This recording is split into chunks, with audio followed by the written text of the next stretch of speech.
자, 안녕하세요. 우리 해커스 경영 아카데미 여러분. 저는 해커스에서 세법을 담당하고 있는 이윤엽 세무사예요.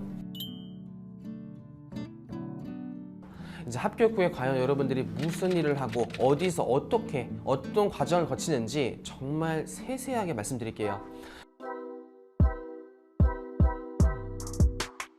그래서 일단 우리 2차 시험까지 통과를 했어요. 우리 이제 8월에 2차 시험 보고 보통 3개월 뒤 10월, 11월에 이제 발표가 나오는데 수습처를 바로 지원하셔야 돼요. 다음 날부터요. 우리 수습처를 많은 수험생들이 막 정해주는 알고 있는데 합격하신 분들이 따로 지원을 하시는 거예요. 그래서 우리 수험생으로서 끝났지만 세무사로서의 새 출발이에요. 그러면 이제 세무법인에 들어가서 이제 무슨 업무를 하냐, 수습 때부터 사실 수습기가 아니라 바로 거의 실전 투입이에요. 그래서 뭐 보통 12월, 11월 달부터 일하게 되는데 처음에는 뭐 빡센 업무를 시키기보다는 회사에 좀 적응하는 기간으로서 그냥 약간 미션을 주는 느낌으로 양도세 이런 자료들이 있으니까 양도세 신고서를 직접 작성하기보다는 약간 예시로 엑셀 같은 거에 한번 해봐라. 결과적인 컨펌은 사수가 하실 거예요. 그때 최대한 잘하면 근무사무소가 될 때 또 다 이점이 될 수 있기 때문에 수습 때 최대한 또 열심히 해보세요. 그래서 양도세 신고 같은 거 이런 거를 이제 작성하는 업무들도 바로 하고요. 또는 납세자가 감면이나 세금 돌려받을 수 있음에도 불구하고 돌려받지 못했던 거예요. 몰라서요. 근데 저희가 이제 신고서를 봤는데 작년보다 종업원을 더 고용하셨네요. 고용증 대 세액공제 요런 거 했었어야 되는데 못 돌려받았잖아요. 경정청구라는 제도를 통해서 세금을 돌려받는단 말이에요. 요런 거 처음 수습 때 많이 시켜요. 그래서 경정청구 신고서 작성하면서 실제 세금 돌려받는 업무 이런 것도 해보고요.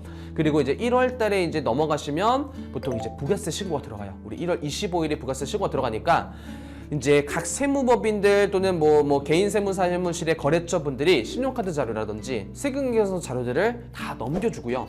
그걸 이제 부가세 신고서에 맞게 작성을 하면서 그때 왜 바쁘냐? 법인세 그 자료들이 세금계산서, 신용카드 자료 이런 자료들이요. 법인 소득세 자료들이기 때문에 그 부가세 신고를 대리하면서 일명 결산이라는 걸 같이 해요. 그래서 거래처 자료 받은 걸 통해서 부가세 신고하면서 결산을 하는 게 보통 1월달 업무라면 이제 2월달로 넘어가잖아요. 연말정산 할 수도 있어요. 이제 연말정산을 세무사한테 시키는 법인도 있고 안 시키는 법인도 있는데 대부분 이제 연말정산 할 때도 있고 연말정산은 우리 근로자들 세금 신고 해주는 거죠. 제대로 정산해 주는 거죠. 그래서 근데 대부분 단순 업무들이 많아요. 그래서 의료비 세액공제, 뭐 교육비 세액공제, 기부금 세액공제 같은 거 자료 같은 거 받아서 전산에 입력하고 뭐 인적공제 같은 거 잘 되어 있는지 판단하고 뭐 이런 업무를 주로 하거나 우리 거래처가 병원이 좀 많다 또는 학원이 많다 이런 면세사업자가 많으면요 면세사업자 매출 매입 신고를 부가세 신고 안 하기 때문에 2월 달에 면세사업자 현황 신고를 하게 돼요. 그래서 1, 2월을 그렇게 보낸 다음에 법인세 신고 기간이에요. 그래서 거래처들이 또 법인세 이제 관련 자료도 준 거 정말 이제 실무 가서 재무사 대표 손님께서 보고 세무 조정하고 우리 세무회계의 실무 버준이 되는 거예요. 이제 세무회계는 이제 자료가 시험이다 보니까 친절하게 주어져 있다면 실무에서는 이제 자료들이 진짜 저희가 직접 다 찾고 또 수험 때 안 배운 그런 자료들도 보면서 처음에는 좀 어려울 텐데 사실 세무회계 이론 지식이 거의 비슷하게 작용이 되기 때문에 세무회계 잘하시는 분들은 법인세가 되게 재밌으실 거예요. 오히려. 그리고 4월달에 좀 쉬어가는 타이밍 뭐 부가세 예정 신고조도 할 수 있고요. 5월달에 이제 개인사업자 신고죠. 이제 법인이 3월달이었으면 개인사업자 신고는 소득세 똑같이 법인의 소득세 버전이에요. 개인사업자. 근데 또 나중에 이거는 좀 여담이어서 말씀드렸지만 또 법인이랑 좀 느낌이 달라요. 개인사업자 좀 느낌이 달라서 그거를 좀 정리하면서 6월달은 성실사업자 신고. 사업자 중에서 보통 매출이 좀 5억 넘으시거나 10억 넘으시거나 업종별 15억 넘으시는 분들은 세무사가 반드시 검토한 신고서를 제출하셔야 되기 때문에 6월 달에 이제 성실사업자 신고하시는 거예요.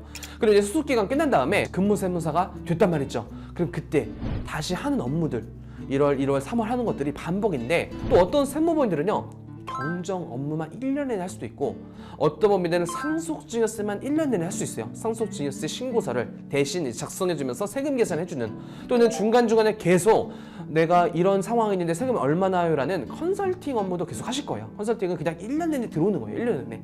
그리고 어떤 데는요 세금 억울하니까 세금 돌려줄게요 소송하고 불복만 또 전문으로 다룰 수가 있어요. 그래서 아까 이제 수습 때 말씀드렸거든요.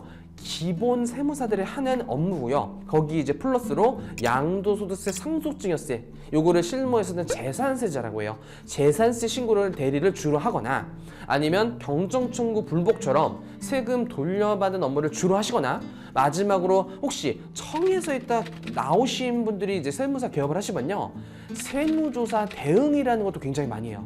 그래서 이제 세무조사가 뉴스에도 많이 나오잖아요. 이제 유명인들 막 세무조사로 막 몇십억 추징 이러는데 국세청이 조사해서 추징하는 게 100% 옳다라고 볼 수는 없을 수 있어요. 이제 법적 지식으로 이렇게 법을 해석하면 세금이 안 나오는 게 맞다, 이런 것들을 좀 대응을 해주면서 세무조사 때 추징되는 금액이 좀 줄어든다든지 또 합리적으로 또 대응을 적정을 해줘야지 아예 추징이 안 당할 수도 있는 그런 업무들을 세무사분들이 해요. 보통 이제 세무사의 주된 업무는 이렇게라고 보시면 되고요.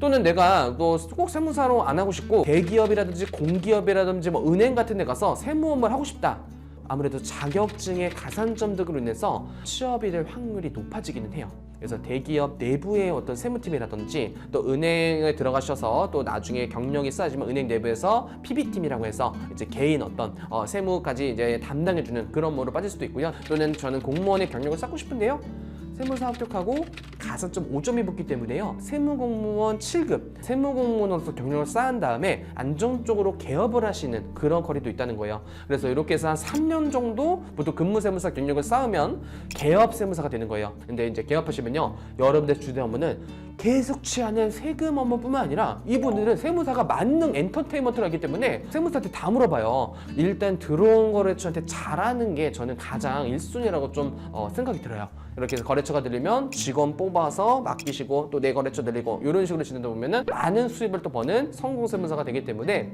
그때를 위해서 이제 시험에 합격하시는 거를 일단 최우선 목표로 잡으셨으면 좋겠어요.